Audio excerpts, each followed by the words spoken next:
Okay hello students. So last class के अंदर हम लोगों ने टॉपिक स्टार्ट किया था, कौन सा चैप्टर स्टार्ट किया, रिप्रोडक्टिव हेल्थ वाला। तो उसमें हमने पहले उसका डेफिनेशन पढ़ा था, फिर उसके बाद हमने उसकी प्रॉब्लम्स और कुछ लेवल डिस्कस किए थे, है ना। एंड फिर हमने पढ़ा था क्या, पॉपुलेशन ग्रोथ के बारे में। तो पॉपुलेशन ग्रोथ में एक हम लोगों ने एवरेज एनुअल ग्रोथ रेट पढ़ा था और एक हमने डबलिंग टाइम पढ़ा था, ठीक है। अच्छा, एवरेज एनुअल ग्रोथ या एनुअल एवरेज ग्रोथ रेट कैसे फाइंड आउट की जाती है? P2 minus P1 divide by P1 multiply N multiply 100, ठीक है। तो ये चीज होता है और इसमें हम लोग बेसिकली P2 क्या है, P2 हो जाएगा population size in present census, P1 क्या हो जाएगा population size in previous census, और N क्या हो जाएगा, N is a year duration, ठीक है। तो ये क्या होगा, टाइम, सॉरी क्या बोलेंगे इसको, ये year between total number of years between two senses, ठीक है। और फिर हमने 100 तो 100 होता ही है, ठीक है। अच्छा, फिर हमने बात की थी कि वर्ल्ड के अंदर पॉपुलेशन 1900 में ईयर में कितना था, तो आपने देखा था 2 बिलियन, बट 2000 में कितना हो गया था, 6 बिलियन, मीन्स 3 टाइम हो गया था। और 2011 में कितना हो गया था, 7.2, ठीक है। तो इस तरीके से बिलियन इंक्रीज हुआ है। और इंडिया में कितना हुआ था, तो इंडिया में हमने पढ़ा था 1945 के अंदर नंबर था 350 मिलियन, और 2000 में कितना हो गया था, 2000, ठीक है। फिर हमने पढ़ा था डबलिंग टाइम, और डबलिंग टाइम कैसे फाइंड आउट किया जाएगा, तो फॉर्मूला होगा इसका, doubling time is equal to 70 upon growth rate.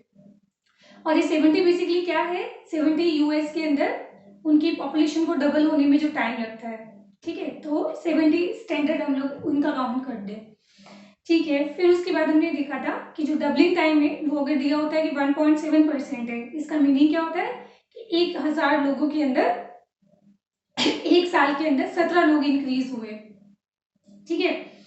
अच्छा, डेवलप कंट्री का क्या होगा, डबलिंग टाइम कम होता है, मीन्स उसको ज्यादा ड्यूरेशन लगता है डबल होने में। वहीं पे डेवलपिंग कंट्री के अंदर क्या होगा, कम टाइम लगेगा डबल होने के अंदर, सो उनका डबलिंग टाइम ज्यादा आता है, और डेवलप्ड कंट्री का क्या होगा, कम होगा। फिर हमने पढ़ा था डेमोग्राफी के बारे में। तो डेमोग्राफी क्या होती है, स्टडी ऑफ पॉपुलेशन ना। तो डेमोग्राफी के अंदर हम लोगों ने एक डेमोग्राफिक ट्रांजिशन पढ़ा होगा। तो डेमोग्राफिक ट्रांजिशन क्या होता है कि when birth rate is equal to death rate, तो birth rate minus death rate is equal to कितना हो जाएगा, 0। तो इसको हम लोग क्या बोलेंगे, डेमोग्राफिक ट्रांजिशन बोलते हैं ना। अच्छा, फिर हमने पढ़ा था क्या कि एक मैंने आपको ग्राफ बनाया होगा, तो ग्राफ आप लोगों ने समझ लिया होगा, ठीक है। और उसके बाद में हमने पढ़े थे मेजरमेंट्स के बारे में। तो मेजरमेंट्स ऑफ पॉपुलेशन ग्रोथ, तो उसमें हमने एजुकेशन पढ़ा था, एज पढ़ा था, मैरिजेबल एज, ठीक है। और बाकी हम लोग देख लेना। तो आज हम लोग स्टार्ट करते हैं क्या, आज हम लोग टॉपिक स्टार्ट करेंगे कहाँ से,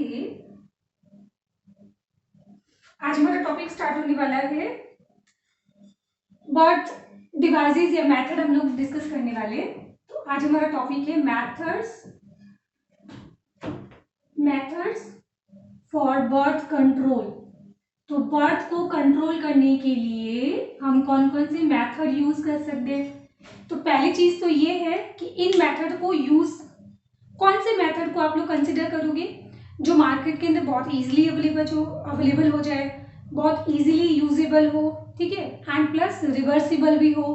फॉर एग्जाम्पल अगर बच्चा वापस कंसीव करना है तो ये वापस कंडीशन रिवर्सिबल भी होनी चाहिए। क्या हो रहा है ये, ठीक है। तो कंडीशन कैसी होनी चाहिए, रिवर्सिबल भी होनी चाहिए, इफेक्टिव भी होनी चाहिए, और उसमें कोई साइड इफेक्ट नहीं होना चाहिए। तो ऐसे ही मेथड को हम लोग कंसिडर करेंगे। तो बताओ इसके अंदर क्या बोलेंगे, इसकी सिग्निफिकेंस क्या क्या होना चाहिए जिन मेथड्स को आप लोग यूज करोगे। तो इनके सिग्निफिकेंस, फर्स्ट पॉइंट इसके अंदर आ जाएगा इजी टू यूज, ठीक है। फिर सेकंड होगा क्या, इजी टू अवेलेबल, तो मार्केट के अंदर अवेलेबल भी इजी होनी चाहिए। तो इसके अंदर हम बोलेंगे लेस साइड इफेक्ट भी इसके अंदर कम होनी चाहिए, ठीक है। एंड फोर्थ हम लोग बोलेंगे कि रिवर्सिबल होना चाहिए, फोर्थ हो जाएगा रिवर्सिबल। एंड फिफ्थ और क्या बोलेंगे, कि ये इफेक्टिव भी होनी चाहिए। तो ये इन मेथड्स को हम लोग कंसिडर किया जाएगा यहाँ पे, ठीक है। चलो इसके लिए फर्स्ट हम लोग मेथड, यहाँ पे मैं आपको बहुत सारे मेथड पढ़ाऊंगी, लाइक नेचुरल मेथड हो गया, फिर उसके बाद में बेरियर्स हो गए, फिर हम है ना केमिकल मेथड हो जाएगा, आयोडीज हो जाएगा, सर्जिकल मेथड हो जाएगा। तो इस तरीके से हम लोग बहुत सारा मेथड डिस्कस करने वाले हैं, जो इस चैप्टर का सबसे मेजर पार्ट है, ठीक है। चलिए, तो सबसे पहले आ जाएगा इसके अंदर कौन सा, natural method of birth control.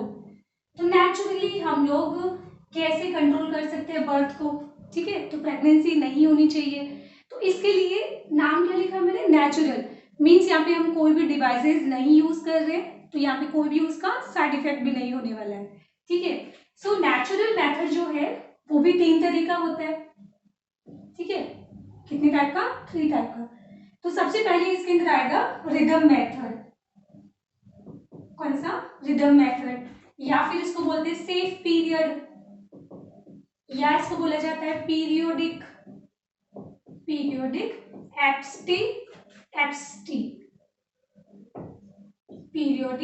Abstinence, या फिर हम लोग इसको बोलेंगे कैलेंडर मेथड। तो इसमें से जो अच्छा लगे वो नाम बोल दीजिए। देखो ऑब्वियसली नाम क्या है, कैलेंडर है ना, तो कैलेंडर मतलब पीरियड हो जाएगा, और ये हो जाएगा सेफ, या फिर हम बोलेंगे रिदमिक मेथड। तो इसका मीनिंग क्या होता है, तो देखिए अगर हम लोगों ने मेंस्ट्रुअल साइकिल जब पढ़ा था, तो मेंस्ट्रुअल साइकिल में हमने देखा था कि यहाँ पे ओव्यूलेशन कब होता है, तो हमने देखा था 14th डे पे क्या होगा, ओव्यूलेशन होगा। अब यहाँ पे क्या होता है, this is first menstrual cycle, और इसके बाद में ये वाला हो जाएगा नेक्स्ट मेंस्ट्रुअल साइकिल। अब हम लोग बोलते हैं कि इस केस में यहाँ पे क्या होता है, यहाँ से होगा ओव्यूलेशन। अगर तुम एक चीज सोचो कि यहाँ पे डे 14 पे अगर ओव्यूलेशन हो रहा है, तो इससे पहले वाला जो ड्यूरेशन था इस कंडीशन में फैलोपियन ट्यूब में तो कोई एग ही नहीं है, तो इसका मतलब ये हो गया कि 14th डे से पहले वाला जो टाइम होता है वो क्या होगा, फैलोपियन ट्यूब में एग ही नहीं होता है। तो अगर मान लीजिए तब स्पर्म अगर पहुंच भी जाए तो फर्टिलाइज किससे होगा, है ना। तो ये वाला क्या होगा, this is safe period. So that's why हमने क्या बोला था कि दिस इज सेफ पीरियड।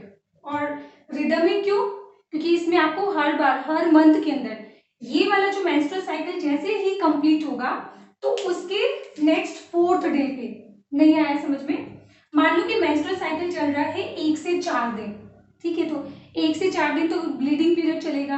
अब मैं बात कर रही हूँ नेक्स्ट 4 डेज के बारे में, मतलब 5th day, 6th day, 7th day और 8th डे, ये जो 4 दिन होंगे ना, दीज आर सेफ पीरियड, इसमें कोई एग ही नहीं है।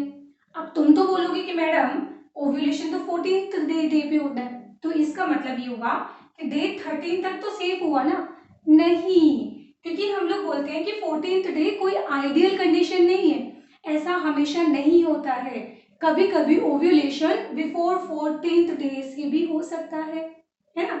मान लीजिए कि यहाँ पे 10th डे पे ओव्यूलेशन हो गया, तो उस टाइम तो फर्टिलाइजेशन हो जाएगा ना, तो ये रिस्क नहीं लेनी चाहिए।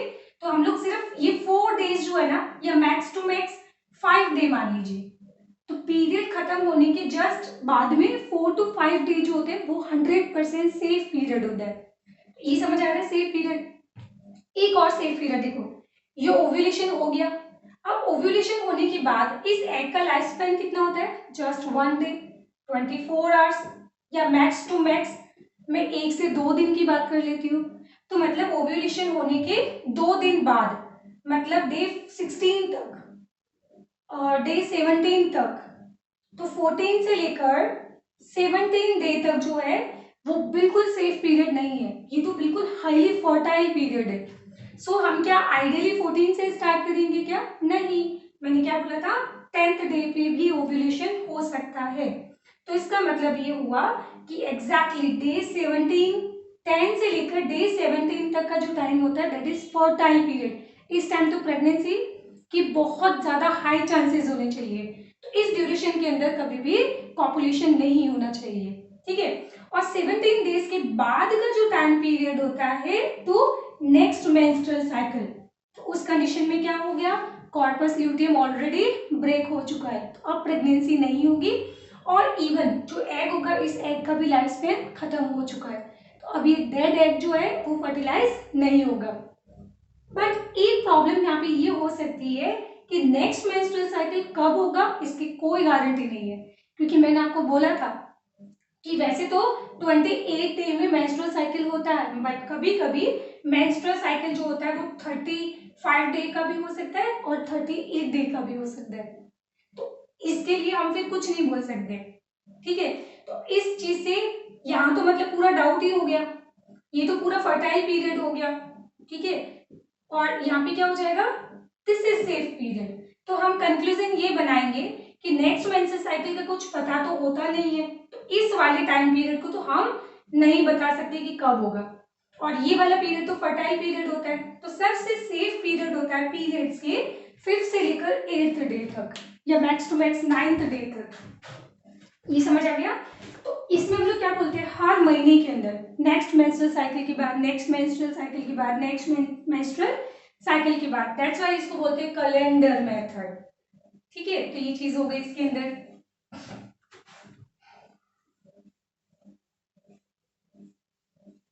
तो दिस इज कैलेंडर मेथड। तो इसमें हम लोगों ने क्या बोला था, इसमें हम लोगों ने बोला था कि आफ्टर मेंस्ट्रुअल साइकिल इसके अंदर 1 से लेकर, मैं से लिख दू 5th day, 5th to 9th day of menstrual cycle, ये सबसे क्या होगा, दिस इज सेफ पीरियड। ये क्या हो जाएगा, सेफ पीरियड। और सबसे डेंजरस पीरियड कौन सा होता है, तो हम बोलेंगे 10th डे से लेकर टू 17th डे। ये वाला क्या होगा, ये वाले डेज जो है वो होंगे फर्टाइल डेज, तो इस केस के अंदर यहाँ पे प्रेगनेंसी जो है उसकी सबसे ज्यादा हाई पॉसिबिलिटी होगी यहाँ पे। ठीक है, तो इन डेज को यहाँ पे क्या करना होगा, नेग्लेक्ट करना होगा। ठीक है, तो ये चीज हो गई। अब तुम सोचोगे कि मैडम हम पता कैसे करेंगे कि ओव्यूलेशन कब हुआ है, तो उसका एक तरीका होता है। देखो जब ओव्यूलेशन होता है ना, तो क्या होता है, बॉडी के अंदर प्रोजेस्टेरोन हार्मोन बनता है ना, एंड प्रोजेस्टेरोन हार्मोन की वजह से हमारा बॉडी का जो टेम्परेचर होता है वो 1 डिग्री फ़ारेनहाइट इंक्रीज हो जाता है, हल्का सा बॉडी का टेम्परेचर इंक्रीज होता है। एंड प्लस हम लोगों ने देखा था कि जब कॉर्पस ल्यूटियम बनती है तो एस्ट्रोजन हार्मोन भी सिक्रेट होगा, एंड एस्ट्रोजन हार्मोन की इफेक्ट में जो एंडोमेट्रियम होगी वो रिलीज करेगी म्यूकस, तो सर्विक्स के अंदर क्या होगा, म्यूकस फिल्ड हो जाएगा। तो अब देखो ये चीज तो बहुत नॉर्मल है कि बॉडी का टेम्परेचर कभी भी हमारा अप डाउन हो सकता है, तो 1 डिग्री का फ्लक्चुएशन तो वैसे भी चलता है, और सर्विक्स के अंदर वैसे भी क्या होता है, म्यूकस रिलीज होता रहता है। तो मतलब ये कोई एग्जैक्ट हम लोग नहीं बता सकते कि यहाँ पे ओव्यूलेशन कौन से दिन पे हुआ है। अच्छा, यहाँ पे देखो जो सर्विक्स होता है ना, उस सर्विक्स वेजाइना से जो म्यूकस रिलीज होता है, उस म्यूकस को हम लोग चेक कर सकते हैं। तो अगर मान लीजिए म्यूकस जो है वो बहुत ही क्या है, थिक है, तो बहुत ही अगर थिक है तो उस कंडीशन में क्या होगा, यहाँ पे ओव्यूलेशन नहीं हुआ है। अगर म्यूकस को म्यूकस जो होता है ना, तो उस म्यूकस को पकड़ने के बाद अगर ऐसे लॉन्ग लाइन बनती है, ठीक है, ऐसे अगर इलास्टिक होता है वो, तो अगर ऐसे स्ट्रेचेबल अगर म्यूकस अगर बनता है तो उसका मतलब ये वाला म्यूकस जो है स्पर्म को रिसीव करने के लिए बना हुआ है ना, तो यानी इसका मतलब ओव्यूलेशन हो चुका है। क्लियर हो गया। चलो, तो क्या बोल रही थी मैं, ये आप लोग टेस्ट एक बार पढ़ लेना कि इस, ठीक है, इस तरह का एक एक्सपेरिमेंट भी होता है ये वाला। चलो, तो बाकी ये हो जाएगा सेफ पीरियड, या फिर इसको बोलते हैं पीरियोडिक एब्स्टिनेंस, या फिर कैलेंडर मेथड बोलेंगे। क्लियर हो गया। सेकंड हम लोग पढ़ेंगे इसके अंदर विड्रॉल। सेकंड हो जाएगा विड्रॉल मेथड, या फिर इसको बोलते हैं कॉइटस इंटररप्टस। कॉइटस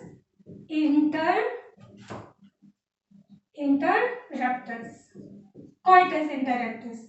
तो ये बहुत सिंपल सा है कि अगर मान लीजिए कि इजैकुलेशन होने वाला है और उससे जस्ट पहले पेनिस को अगर बाहर निकाल दिया जाए तो उस कंडीशन में इंसेमिनेशन होगा भी नहीं, तो स्पर्म फीमेल की बॉडी में जाएंगे नहीं, तो फर्टिलाइजेशन नहीं होगा। बट ध्यान रखना ये मेथड 100% सेफ नहीं है। क्यों? क्योंकि देखो कॉपुलेशन स्टार्ट होने से पहले जो फ्लूइड सिक्रीट होता है उस फ्लूइड के अंदर, तो जो प्री इजैकुलेटरी जो फ्लूइड होता है उसके अंदर स्पर्म में बी प्रेजेंट, तो ये इसके अंदर भी प्रेगनेंसी कंसीव होने के चांसेस होते हैं। तो विड्रॉल सिंड्रोम का विड्रॉल मेथड मतलब क्या होता है, remove penis from vagina before ejaculation, ठीक है। तो ये चीज हो जाएगा, बट ये क्या होगा, नॉट सेफ मेथड। ऐसा क्यों, बिकॉज इसके अंदर जो प्री इजैकुलेटरी जो फ्लूइड होगा, प्री इजैकुलेटरी फ्लूइड में कंटेन स्पर्म, तो उसके पास स्पर्म हो सकते हैं, तो इस केस में प्रेगनेंसी कंसीव हो सकती है। नेक्स्ट हम पढ़ेंगे यहाँ पे लैक्टेशनल एमेनोरिया।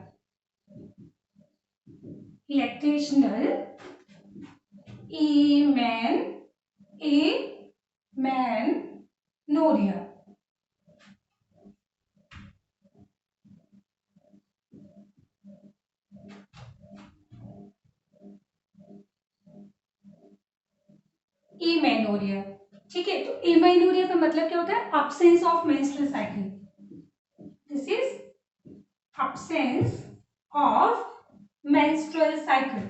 सो बेसिकली एक बच्चे ने मुझे डाउट पूछा था कि अगर मान लीजिए कि एक फीमेल के अंदर डिलीवरी हुई और डिलीवरी होने के बाद उसके बच्चे की डेथ हो गई, ठीक है। सो उस केस के अंदर मेमरी ग्लैंड के अंदर मिल्क का प्रोडक्शन कंटिन्यूस चलता रहेगा या स्टॉप हो जाएगा? तो स्टॉप हो जाता है ना। तो रीजन क्या होता है, मेमरी ग्लैंड के अंदर जो मिल्क प्रोड्यूस होता है उसमें मिल्क में प्रेजेंट होता है इनिबिटरी पेप्टाइड। क्या प्रेजेंट होता है, इनिबिटरी पेप्टाइड। तो अगर बच्चा उसको क्या कर रहा है, सकलिंग कर रहा है, मिल्क पूरा उसने पी लिया, सो उस केस में मेमरी ग्लैंड में मिल्क तो बचा ही नहीं, तो वो इनिबिटरी पेप्टाइड तो बाहर निकल गया, तो मिल्क प्रोडक्शन क्या होगा, इनिबिट नहीं हो पाएगा। बट इन केस अगर बच्चे की डेथ हो जाती है या मदर अपने बच्चे को अगर फीड नहीं करती है, सो उस केस में क्या होगा कि मेमरी ग्लैंड के अंदर मिल्क पड़ा रहेगा और उसी के अंदर क्या प्रेजेंट है, इनिबिटरी पेप्टाइड। सो बेसिकली वो वहां पे मिल्क प्रोडक्शन को क्या कर देगा, इनिबिट कर देगा। तो ये पॉइंट आप लोग लिख लेना, ठीक है। चलो, तो यहाँ मैं बात कर रही हूँ लैक्टेशनल एमेनोरिया के बारे में। सो हमने पढ़ा था कि जब फीमेल के अंदर आफ्टर पार्चुरेशन मेमरी ग्लैंड से मिल्क सिंथेसाइज करवाना किसका काम होता है, प्रोलैक्टिन का। एंड यू नो प्रोलैक्टिन जो होता है that is inhibitor of FSH. देखो दिस इज नेचर, कितना मतलब नेचर ब्यूटीफुल तरीके से काम कर रही है। कैसे कि जस्ट डिलीवरी हुई है, अभी एक बच्चा ऑलरेडी है, नेचर को पता है कि ये मदर के पास ऑलरेडी बच्चा है, इसको इसका केयर करना है, तो ये नेक्स्ट अभी प्रेगनेंसी कंसीव इसको नहीं करना चाहिए, क्योंकि अभी इसका बॉडी जो है खुद ही अभी प्रिपेयर भी नहीं है, और दूसरा ये नेक्स्ट बच्चे का अभी ध्यान मतलब अभी प्रेगनेंसी कंसीव कर भी नहीं सकती। सो उस केस में क्या होता है, जो प्रोलैक्टिन हार्मोन होता है वो एफएसएच के सिक्रेशन को इनिबिट कर देगा टिल 6 मंथ तक। तो जब तक वो मदर अपने बच्चे को फीड करवाती है तब तक मतलब 6 मंथ तक उसमें जब तक प्रोलैक्टिन हार्मोन का लेवल जब तक ज्यादा होगा, सो उस केस में मिल्क प्रोडक्शन जब तक होगा तो एफएसएच सिक्रीट नहीं होता है। और एफएसएच का नाम क्या था, फॉलिकल स्टिमुलेटिंग हार्मोन। तो उस कंडीशन के अंदर ओवरी के अंदर फॉलिकल्स का फॉर्मेशन नहीं होता है। सो दैट्स व्हाई इसको बोलते हैं लैक्टेशनल एमेनोरिया। अच्छा, अभी मैंने बोला था कि जब फॉलिकल स्टिमुलेटिंग हार्मोन अगर सिंथेसाइज नहीं होगा तो नेक्स्ट एग भी नहीं बनेगा, तो 6 मंथ तक नो एग नो ओव्यूलेशन, तो मेंस्ट्रुअल साइकिल भी क्या होगा, बंद रहेगा।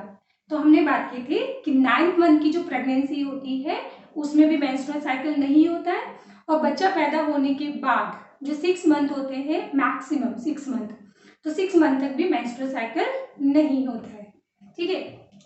तो मैं इस पॉइंट को लिख देती हूँ। सो बेसिकली हमने बात की थी कि यहाँ पे सिक्रेट होगा प्रोलैक्टिन हार्मोन। कौन सा हार्मोन, प्रोलैक्टिन हार्मोन। और ये प्रोलैक्टिन हार्मोन का काम क्या होता है, मिल्क प्रोडक्शन। तो यहाँ पे क्या होगा, जो मदर अपने बच्चे को फीड करवा रही है उसके अंदर क्या होगा, प्रोलैक्टिन का आपको बहुत ही हाई कॉन्सेंट्रेशन मिलेगा। और ये हाई कॉन्सेंट्रेशन ऑफ प्रोलैक्टिन जो होता है, this is inhibitor of FSH. मैं बायोलॉजी में ऐसा कभी भी अगर साइन बनाऊं तो इसका मतलब होता है स्टॉप करना, रुक जाना। तो ये बेसिकली क्या करेगा, एफएसएच के रिलीज को स्टॉप कर देगा। तो पिट्यूटरी ग्लैंड एफएसएच रिलीज नहीं करेगा तो ओव्यूलेशन भी नहीं होगा, है ना, नो ओव्यूलेशन। तो अब बोलो कि जब ओव्यूलेशन ही नहीं हुआ, ओव्यूलेशन ही नहीं हुआ है तो फिर एग ही नहीं बनेगा, और जब एग नहीं बनेगा तो प्रेगनेंसी कहां से हो जाएगी। तो ये भी क्या हो जाएगा, दिस इज लैक्टेशनल एमेनोरिया। तो ये जो सारे हमने मेथड पढ़े हैं तीनों, कौन कौन सा, rhythmic method, second withdrawal method, और थर्ड हमने पढ़ा था कौन सा, लैक्टेशनल मेथड। तो ये सारे मेथड कैसे होते हैं, नेचुरल मेथड होते हैं। इसमें कोई प्रॉब्लम आपको नहीं। चलो, तो बस ध्यान रखना, ये कोई सारे मेथड होते हैं, कोई 100% श्योर नहीं होते हैं, एक्सेप्ट इस मेथड के। इसमें फिर भी चांसेस होते हैं प्रेगनेंसी के, मतलब इसमें कितना, 6 मंथ तक।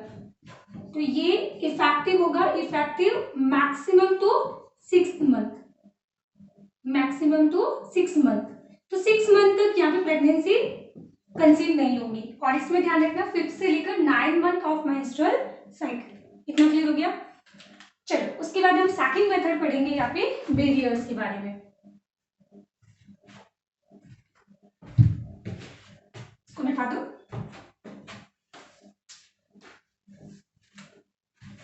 तो नेक्स्ट हम लोग डिस्कस करेंगे अब बैरियर्स के बारे में।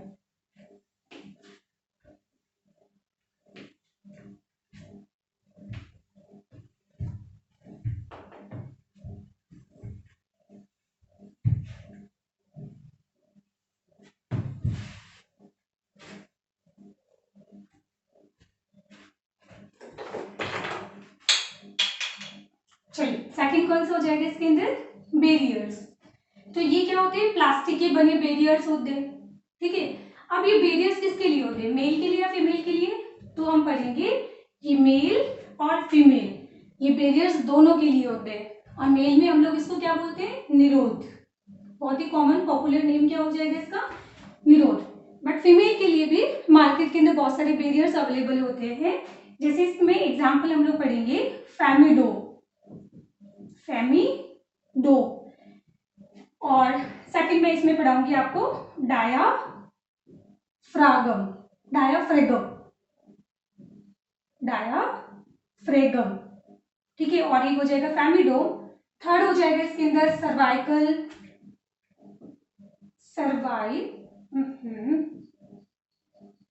Cervical cap. और नेक्स्ट हो जाएगा example world cap, world caps, ठीक है। चलो, ये देखते हैं क्या होता है। सो निरोध अगर आपने देखा होगा तो ये जनरली क्या होता है, प्लास्टिक का होता है और इस तरह से होता है। बट अगर मैं वहीं पे फेमिडोम की बात करूं तो इसमें फेमिडोम के अंदर ओपनिंग कितनी साइड होगी, 2 साइड, लाइक दिस, और एक इस तरफ भी होगी। तो इसमें कितनी रिंग बनाई मैंने, 2 रिंग, डबल रिंग होगा। ये वाला होता है इनर रिंग, इनर रिंग जो कैसा होता है, स्मॉल होता है। और ये वाला कौन सा हो जाएगा, दिस इज आउटर रिंग जो बाहर की तरफ रहता है। और ये कैसा होगा, इसमें थोड़ा लार्जर होता है। सो बेसिकली इसको स्क्रीच करके हम लोग क्या करते हैं, इंसर्ट कर देते हैं विजाइना के अंदर। तो वो क्या करेगा, फिर सर्विक्स जो होता है उसको पूरा कवर कर लेगा। तो कवर करने की वजह से क्या होगा, फिर स्पर्म जो होते हैं वो ट्रांसमिट नहीं हो पाएंगे कहाँ पे, ना, फैलोपियन ट्यूब की तरफ। सो बेसिकली ये वाला मेथड और ये मेथड, ये दोनों क्या करते हैं, prevent from STD, prevent from STD, sexually transmitted disease से भी ये प्रिवेंट करते हैं, ठीक है। बट ध्यान रखना, निरोध हो गया, फेमिडोम हो गया, ये कोई 100% श्योर नहीं है कि इससे प्रेगनेंसी कंसीव नहीं होगी। कभी कभी कॉपुलेशन के टाइम ये जो होते हैं बैरियर्स रप्चर भी हो सकते हैं, और इनके रप्चर होने से स्पर्म जो होता है वो फैलोपियन ट्यूब तक पहुंच भी सकता है। तो ये ध्यान रखना कि ये कोई 100% इफेक्टिव नहीं होते हैं। तो यहां मैं लिख देती हूँ नॉट 100% इफेक्टिव, ठीक है, ड्यू टू रप्चर। तो ये रप्चर हो सकती है यहाँ पे, ठीक है। नेक्स्ट हम बात करते हैं डायाफ्रेगम। तो डायाफ्रेगम जो होता है ना वो जनरली ऐसा होता है,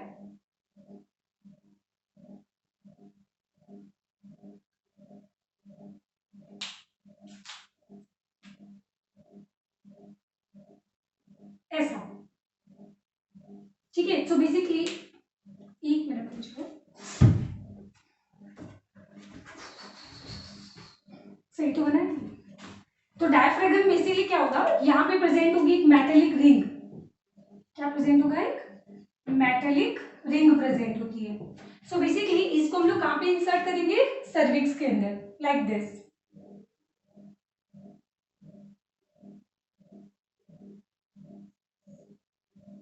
तो इसको इंसर्ट कर दिया जाएगा कहाँ पे, सर्विक्स के अंदर, यहाँ पे।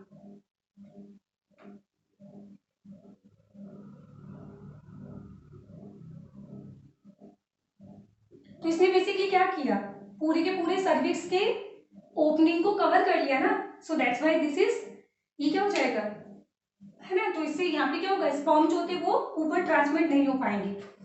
फिर एक आता है इसके अंदर सर्वाइकल कैप, जो आपको ना बिल्कुल निप्पल लाइक दिखाई देगा। इसका डायग्राम कुछ ऐसा होता है,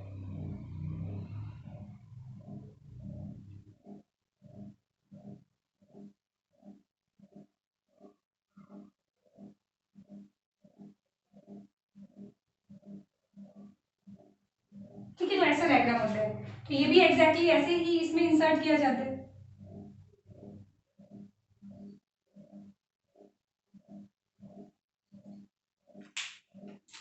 तो इसको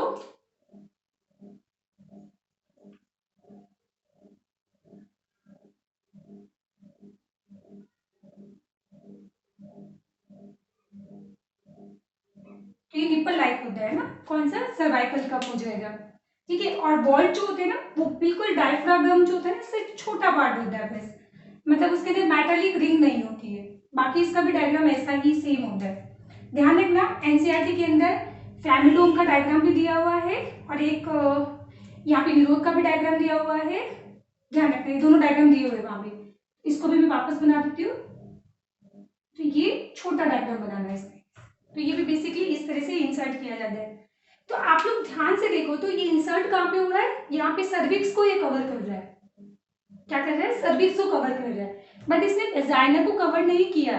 सो इस केस में यहाँ पे क्या हो सकता है, एसटीडी को ये प्रिवेंट नहीं करेगा, ध्यान रखना, ठीक है। और ये तीनों जो होते हैं ना, इनको वापस रीयूज भी किया जा सकता है। तो ये हो जाएंगे यहाँ पे क्या, रीयूजेबल, ठीक है। और हम लोग बोलेंगे कि ये not prevent from STD, not prevent from STDs. तो ये समझ आ गया। तो ये हम लोगों ने पढ़े यहाँ पे क्या, बैरियर्स के बारे में, क्लियर नाउ। अच्छा एक चीज ध्यान रखना, थर्ड हम लोग पढ़ने वाले हैं क्या, यहाँ पे केमिकल मेथड के बारे में। तो उसमें एक चीज हमेशा ध्यान रखना, वहां पे केमिकल हम लोग क्या यूज करते हैं जो बेसिकली स्पर्म को ही किल कर देता है, जिसको हम लोग क्या बोलते हैं, स्पर्मेटिसाइड क्रीम जो होती है ना। सो बेसिकली इनको जब भी यूज किया जाता है ना, तो हमेशा उसके ऊपर क्या किया जाएगा, स्पर्मेटिसाइड जो होती है, क्रीम जो होती है, वो फॉर्म इसमें अप्लाई जरूर किया जाता है। तो ये समझ आ गया। उसके बाद थर्ड हम लोग पढ़ने वाले हैं अब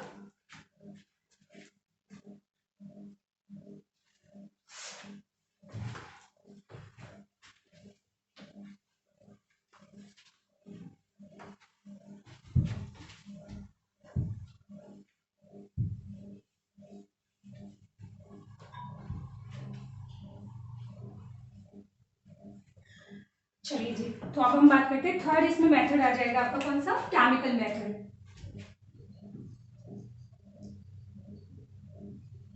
थर्ड आ जाएगा यहाँ पे chemical method. So basically chemical method के अंदर जो केमिकल होता है वो कैसा होता है, स्पर्मिसाइडल होता है। तो स्पर्मेटिसाइडल, पेस्टिसाइड, वीडिसाइड, स्पर्मिसाइड। तो ये क्या करेगा, स्पर्म को किल कर देगा। तो ये केमिकल मार्केट के अंदर कैसे मिल सकते हैं, या तो ये क्रीम्स के फॉर्म में अवेलेबल होगा, या फिर मार्केट के अंदर ये जेलीज के फॉर्म में प्रेजेंट होगा, या फिर कुछ टैबलेट्स होती है जो फॉर्म क्रिएट करती है, फॉर्म, तो ये हो जाएगा फॉर्म टैबलेट्स, इसकी फॉर्म में ये अवेलेबल होता है। ठीक है, तो अवेलेबल इन ऑल 3 फॉर्म्स। अब नाउ इनके अंदर होता क्या है मैम, तो एक तो इनके अंदर होता है लैक्टिक एसिड और एक होता है इनके अंदर सिट्रिक एसिड। क्या होगा, सिट्रिक एसिड। और फिर ये इसके अंदर होता है जिंक सल्फेट और एक होता है पोटेशियम परमैंगनेट। तो ये केमिकल जो होते हैं वो इसके अंदर अवेलेबल होते हैं। अब देखो जा पोटेशियम परमैंगनेट क्या करता है, प्रेसिपिटेशन में हेल्प करेगा। और शायद आपने कभी पढ़ा होगा, शायद क्या, डेफिनेटली हम लोगों ने पढ़ा था कि जो यूरिन होता है उसका पीएच कैसा होता है, एसिडिक होता है। एंड जो यूरिनरी ट्रैक होता है उसका पीएच कैसा होगा, एसिडिक। तो स्पर्म क्या होते हैं, मर जाते हैं, है ना। तो वहां पे उस पीएच को अल्कलाइन कौन बनाता है, सीमन, है ना। तो वैसे ही देखो हमने क्या किया टेक्निकली, जो वेजाइना जो है सर्विक्स है उसका जो पाथ है उसको हमने मोर एसिडिक बना दिया। ये क्या लिखा हमने, लैक्टिक एसिड, सिट्रिक एसिड। तो वेजाइना वाला पाथ कैसा हो जाएगा, मोर एसिडिक हो जाएगा। तो उस कंडीशन में वहां पे स्पर्म क्या होंगे, किल हो जाएंगे। ये क्लियर हो गया। चलो नेक्स्ट फोर्थ मेथड हम लोग यहाँ पे डिस्कस करेंगे। तो फोर्थ मेथड आ जाएगा इसके अंदर कौन सा, आईयूडीज। आईयूडीज को हम बोलते हैं इंट्रा यूटेराइनल डिवाइस।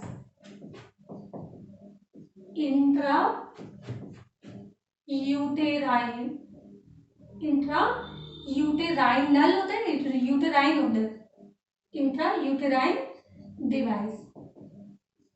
ठीक है, सो बेसिकली आपने कॉपर टी सुना होगा ना, हाँ बस वही होता है ये। तो अब ये जो आयोडीज होती है ना, ये 3 तरह की होती है। एक होती है इंसर्ट, दूसरी होती है कॉपर रिलीजिंग और थर्ड होती है हार्मोन रिलीजिंग होता है। कौन कौन सा, फर्स्ट होगा इसके अंदर बायोलॉजिकल इंसर्ट, नहीं इनर्ट होता है, इनर्ट, बायोलॉजिकल इनर्ट हो गया। एंड सेकेंड हो जाएगा इसके अंदर क्या, copper releasing IUDs, copper releasing IUDs. और थर्ड हो जाएगा इसके अंदर hormone releasing IUDs, hormone releasing IUDs. तो ये 3 तरह की होती है। अब बायोलॉजिकल इंसर्ट के अंदर हम लोग एग्जाम्पल पढ़ेंगे लिप्स लूप। देखो यहाँ पे मैं जो भी एग्जाम्पल पढ़ा रही हूँ ना वो सारे इंपॉर्टेंट है, तो अच्छे से याद कर लेना। तो इसमें आ जाएगा लिप्स लूप। ये बहुत पहले यूज होता था, अब आजकल इसका यूज नहीं होता है, क्योंकि लिप्स लूप का मैकेनिज्म जो होता है ना वो एब्सोल्युटली हमको पता नहीं कि करता क्या है। बस इसमें थोड़ा बहुत मैं आपको बता देती हूँ कि मान लीजिए ये यूट्रस हो गया, ये क्या है, यूट्रस हो गया। सो इसका जो लिप्स लूप का जो शेप होता है वो डबल एस होता है, डबल एस, एस से एक एस बन गया, फिर ये दूसरा एस बन गया। तो ये कैसा मिल रहा है आपको, डबल एस शेप्ड होता है। सो इसका जो इसकी वजह से होता क्या है,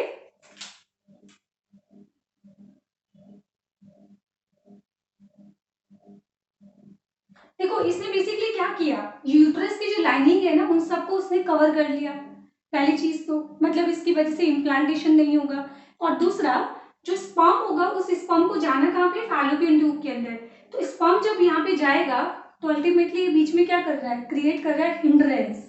तो इस हिंड्रेंस की वजह से क्या होगा कि जो स्पर्म होता है वो फैलोपियन ट्यूब तक नहीं पहुंच पाएगा। ठीक है, सो ये होता है क्या, बायोलॉजिकल इनर्ट या फिर लूप, लिप्स लूप। बट मैंने आपको क्या बोला था कि ये रिसेंटली अभी इसको यूज नहीं किया जाता है। क्यों, क्योंकि जिन भी फीमेल ने इनको यूज किया था वहां पे उनके अंदर काफी ज्यादा में केसेस के अंदर प्रेगनेंसी बहुत ज्यादा देखी गई थी। ठीक है, तो मतलब ये 100% रिलायबल तो नहीं है। ठीक है, तो अगेन लिख देंगे हम नॉट 100% सेफ। ठीक है, तो इसके अंदर प्रेगनेंसी काफी देखी गई थी। So that's why nowadays very, है ना, पॉपुलर जो है वो कौन सी, कॉपर रिलीजिंग आयोडीज ना। तो इसमें पॉइंट को लिख देती हूँ, नाउअडेज पॉपुलर कौन सी हो जाएगी, पॉपुलर आयोडीज हो जाएगी कॉपर रिलीजिंग आयोडीज। नाम क्या है कि ये कॉपर रिलीज कर रहा है। सो बेसिकली इस आयोडीज का स्ट्रक्चर कुछ ऐसा होता है, तो आपने सुना ही होगा। देखो इसका एडवर्टाइजमेंट तो गवर्नमेंट बहुत कर रही है, कॉपर टी, कॉपर टी। तो ये इस तरह से टी शेप का होता है। नाम क्या बोला हमने? Copper T. तो ये कैसे शेप का होगा? टी शेप का होगा।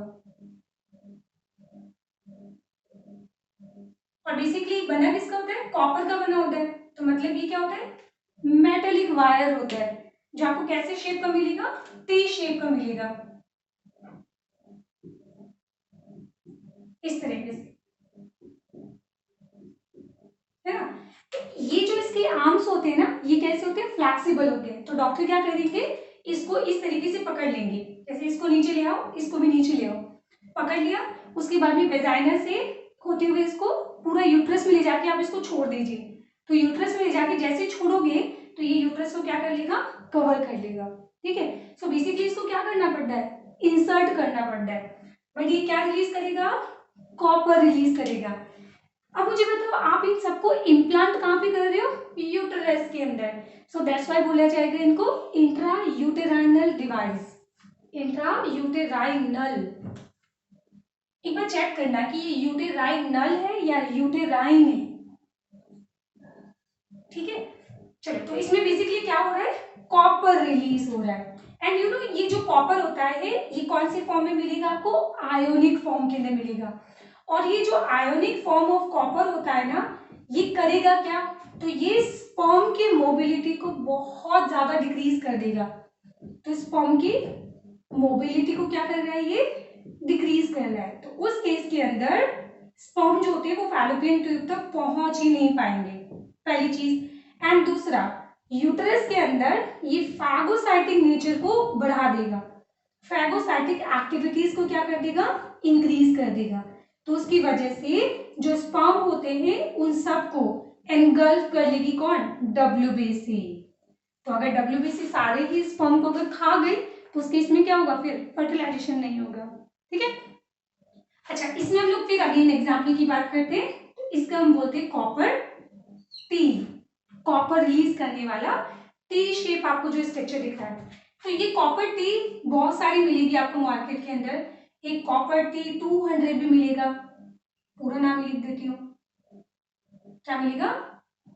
Copper T 200। और एक होता है इसके अंदर कॉपर टी 250। एक होता है इसके अंदर कॉपर टी 375। और एक होता है कॉपर टी कितना होता है? 7। ठीक है। सो बेसिकली ये जो कॉपर टी होते हैं ना, इनको हम ज्यादा दिन तक नहीं रख सकते यूट्रस के अंदर। ऐसा क्यों? क्योंकि इन कॉपर टी के ऊपर क्या होता है? कैल्शियम डिपॉजिट होता जाता है। एंड क्योंकि कैल्शियम, यूटेराइन मिल्क याद है आपको, तो कैल्शियम क्या होगा? इसके ऊपर डिपॉजिट होने लगेगा। तो उसके बाद में कॉपर रिलीज होना बंद हो जाएगा।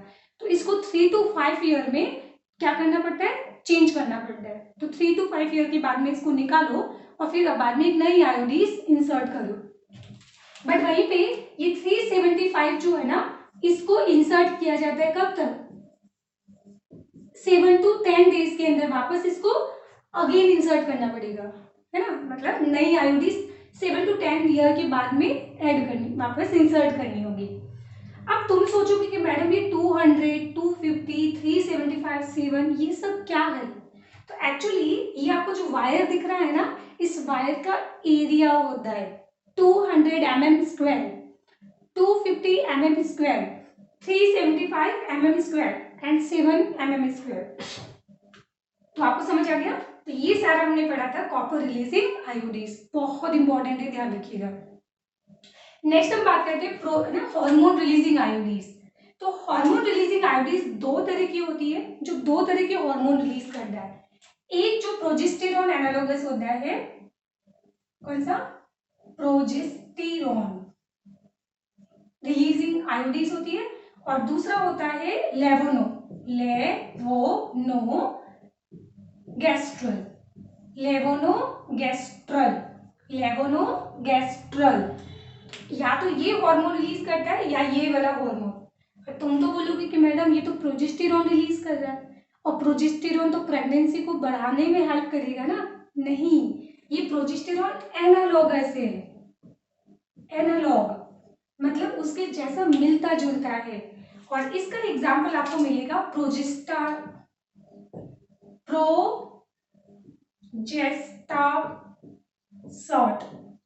प्रोजेस्टासर्ट ये बेसिकली एक आर्टिफिशियल प्रोजेस्टेरॉन है, ये नेचुरल प्रोजेस्टेरॉन नहीं है, ध्यान रखना। इसका मैकेनिज्म मैं आपको समझाऊंगी, अभी रुक जाओ।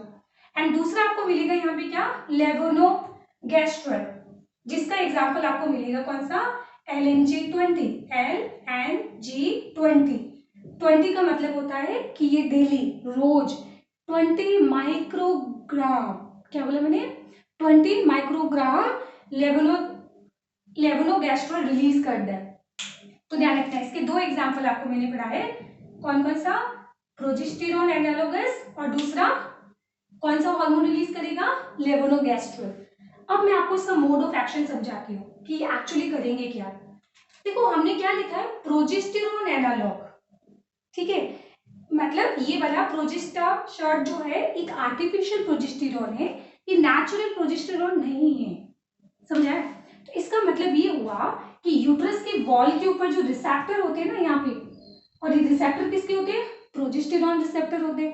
तो ये रिसेप्टर के बीच में और इस आर्टिफिशियल, जो मान लो कि ह्यूमन जो फीमेल है वो नेचुरली जो प्रोजेस्टेरॉन बना रहा है, और फिर जो टैबलेट से हमने प्रोजेस्टासर्ट जो आर्टिफिशियल प्रोजेस्टेरॉन हमने खाया है, तो उनके बीच में क्या होगा, कंपटीशन होगा। एंड अगर मान लीजिए इस आर्टिफिशियल प्रोजेस्टेरॉन का लेवल अगर हाई हुआ, तो यहाँ पे कौन बाइंड हो जाएगा, यहाँ पे आर्टिफिशियल प्रोजेस्टेरॉन बाइंड हो जाएगा, कंपटीशन हो रहा है ना। तो उस केस में अब मुझे बताओ, जो नेचुरल तो नेचुरल होता है और आर्टिफिशियल आर्टिफिशियल होता है, तो आर्टिफिशियल वाला जो है वो एक्चुअली यूट्रस की एंडोमेट्रियम का डेवलपमेंट नहीं करवाएगा, ठीक है। तो अल्टीमेटली क्या होगा, एंडोमेट्रियम डेवलप ही नहीं होगी प्रॉपर। तो जब एंडोमेट्रियम प्रॉपर डेवलप नहीं होगी तो उस केस में क्या होगा, इम्प्लांटेशन भी नहीं होगा, पहला काम। दूसरा, ये क्या है, आर्टिफिशियल प्रोजेस्टेरॉन है, क्या है, आर्टिफिशियल प्रोजेस्टेरॉन, जो ब्लड में मिमिक करेगा हाई कॉन्सेंट्रेशन ऑफ प्रोजेस्टेरॉन, जो जाके पिट्यूटरी ग्लैंड और हाइपोथैलेमस को इनिबिट कर देगा टू रिलीज FSH। तो फॉलिकल स्टिमुलेटिंग हार्मोन रिलीज ही नहीं होगा, तो इस केस में अगेन क्या होगा, ओव्यूलेशन भी नहीं होगा। तो एंडोमेट्रियम भी चेंज कर दिया, और ये तो एग भी नहीं बनने दे रहा है, ओव्यूलेशन भी नहीं होने दे रहा है, समझा पॉइंट। और तीसरा काम, ये बहुत ज्यादा क्या करेगा, म्यूकस रिलीज करता है। तो म्यूकस सिक्रेशन को अगर ये बढ़ा देगा तो पूरा सर्विक्स जो होगा, सर्वाइकल जो कैनाल होती है, सर्विक्स कैनाल, वो क्या होता है, पूरा म्यूकस से फिल्ड हो जाएगा। तो इस केस के अंदर जो स्पर्म होंगी वो वेजाइना से सर्विक्स के अंदर जो म्यूकस फिल्ड है वहीं पर ट्रैप हो जाएंगे, वो आगे मूव ही नहीं कर पाएंगे। तो अगेन क्या होगा, यहाँ पे फिर प्रेगनेंसी नहीं होगी। पॉइंट समझा है। चलिए, तो मैंने क्या क्या बोला कि इसका मोड ऑफ एक्शन क्या क्या होगा। तो पहले होगा एट्रोपिक चेंजेस इन एंडोमेट्रियम। और ये बेसिकली क्या करता है, ये मिमिक करता है हाई कॉन्सेंट्रेशन ऑफ प्रोजेस्टेरॉन, जो बेसिकली क्या करेगा, फीडबैक इनिबिशन देगा, और फीडबैक इनिबिशन की वजह से यहाँ पे FSH रिलीज नहीं होगा, ठीक है। तो ये इनिबिट कर देगा release of FSH, follicle stimulating hormone, तो ओव्यूलेशन भी नहीं होगा। और थर्ड चीज हमने बोला था कि जो सर्वाइकल कैनाल होगी, है ना, तो सर्वाइकल या सर्विक्स के अंदर वो क्या होगा, हाई म्यूकस डिपोजिशन हो जाएगा, म्यूकस फिल्ड हो जाएगी। तो उस कंडीशन में स्पर्म्स होते हैं वो वहीं पे ट्रैप हो जाएंगे, फंस जाएंगे। तो ये सारी चीजें हमने पढ़ी है यहाँ पे, क्या, हार्मोनल आयोडीज के बारे में, ठीक है। तो आज के लिए हम लोग इतना ही टॉपिक पढ़ते हैं। तो फटाफट, पहले मैंने आपको पढ़ाया था नेचुरल मेथड, सेकंड हमने पढ़ा था बैरियर मेथड, थर्ड हमने पढ़ा था यहाँ पे केमिकल मेथड, एंड फोर्थ हमने पढ़ा था यहाँ पे आयोडीज। एंड आयोडीज तो बहुत बहुत इंपॉर्टेंट है, और इसके एग्जाम्पल भी बहुत इंपॉर्टेंट है, ठीक है। अब तुम एक चीज सोचोगे कि मैडम ये लेवोनोगेस्ट्रल क्या है। सो बेसिकली क्या होता है ना, कि ये जो जो आर्टिफिशियल प्रोजेस्टेरॉन हम लोग जो खा रहे हैं, कौन सा वाला, प्रोजेस्टासर्ट, ये प्रोजेस्टासर्ट हमारी बॉडी में जाने के बाद लीवर उसको क्या करेगा, मेटाबोलाइज करेगा। एंड लीवर इसको मेटाबोलाइज करने के बाद जो एक्टिव सब्सटेंस बाहर निकलेगा that is the levonorgestrel, gastral lever, lever gastral, so इसको बोला जाएगा लेवोनोगैस्ट्रल। ठीक है, और ये एक्टिवली फिर क्या करता है, ये सारे काम करता है। तो फिर साइंटिस्ट ने सोचा कि क्यों ना हम लोग डायरेक्टली इसी को खा लें, जो एक्टिव सब्सटेंस है, जो मतलब इसके मेटाबॉलिज्म के बाद में जो एक्टिव केमिकल जो सिंथेसाइज होता है, क्यों ना हम लोग इसी को ही कंज्यूम कर ले, है ना। तो इसके बाद में ये मार्केट के अंदर आया था। तो ये सिंपल सी कहानी हम लोगों ने टॉपिक पढ़ा है आईओडीज के बारे में, मतलब बर्थ कंट्रोल के बारे में। ठीक है, तो आई थिंक इसको 2 लेक्चर अभी और लगेंगे और ये चैप्टर खत्म। चलो टाटा बाय बाय, जय हिंद।